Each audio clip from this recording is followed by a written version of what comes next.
Now, your exclusive local alert weather forecast from Central Oregon's news leader. Folks, big story, of course, is the smoke that's coming in from the Emigrant Fire, and it should continue to throw us at least some smoke over the weekend. And let's track and time all that for you. Let's first take a look here at the Sun River Resort, and boy, you can see how smoky it is there. Folks out there trying to enjoy what they can. I'm sure they're masked up because you can barely see the Cascades there off in the distance. If you do go outside, make sure you get those masks on. And here's what's going on. We're looking at Earth from space, and this is a visible satellite imagery. Basically, what it does is it's about the closest thing we get to a picture from Earth or from space. And this is the origin of the fire right there, Douglas and Lane counties, and the flow you can see going right up the crest of the Cascades and then arcing its way all the way up into Washington State.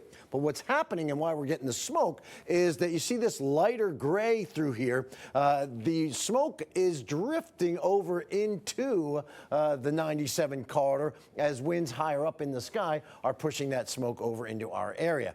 Air quality issues are here in Bend, Redmond, and Sisters. They've improved in Lapine and Sun River, Warm Springs, Madras, and Prineville. Prineville's in the slightly unhealthy. But again, those with respiratory issues, the elderly, the young, you want to take the appropriate precautions. Here's a look at the future track smoke. And I jumped up to 11 p.m. And what we're noticing is we're seeing a little bit better flow of wind coming not from the fire, but from a clearer vantage point. So that should be helpful tonight to scour out some of that smoke. There'll still be smoke lingering around because the winds aren't going to be all that strong tonight. So what they'll end up doing is whatever smoke is here, that smoke will settle down to the surface, and without a stronger wind, we'll have some trouble getting that smoke out of here. Look at what it looks like here at Mount Bachelor, top of Sunrise. You can barely see through that area as well. Winds, as I mentioned, are going to be light, and that's not great news. Direction of them is semi-favorable for us, but we are tomorrow not going to be favorable.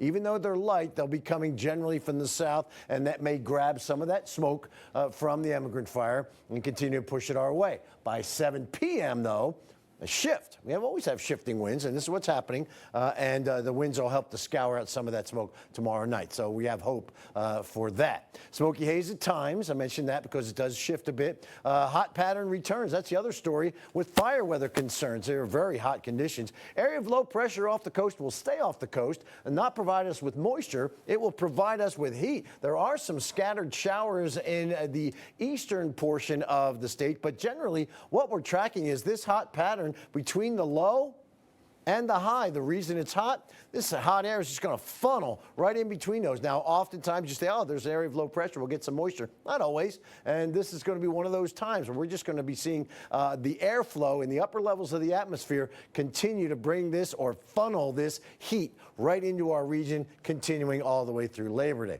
Right now, we got 90 in Bend, 89 in Redmond, real dry, 15% relative humidity, 84 in Sun River, 88 Prineville, 95 right now in Warm Springs, lows 40s and 50s with a 60 in Warm Springs tonight. And highs tomorrow, 85 in Sun River, but we're going to get to the 90s from Bend north. And here's a look at that future track 7-day. We got 90s for a long period of time moving forward. And as we see on Labor Day, it'll be 92 degrees.